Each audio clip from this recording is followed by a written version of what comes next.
आदाब दोस्तों, एक बार फिर हाजिर हूँ एक और किस्से के साथ। एक बार की बात है कि कोलकाता की मशहूर गायिका गौहर जान एक मर्तबा इलाहाबाद गईं और जानकी बाई तवाइफ के मकान पर ठहरी।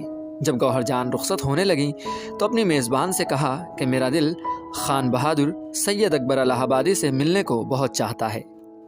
जानकी बाई ने कहा कि आज मैं वक्त मुकर्रर कर लूँगी, कल चलेंगे। दूसरे दिन दोनों अकबर इलाहाबादी के घर पहुँची। जानकी बाई ने तारुफ कराया और कहा कि ये कोलकाता की निहायत मशहूर मारूफ गायिका गौहर जान है। आपसे मिलने का बेहद इश्तियाक था, लिहाजा इनको आपसे मिलाने लाई।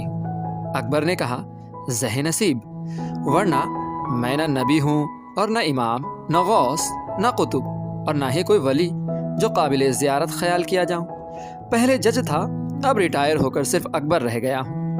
हैरान हूँ कि आपकी खिदमत में क्या तोहफा पेश करूं।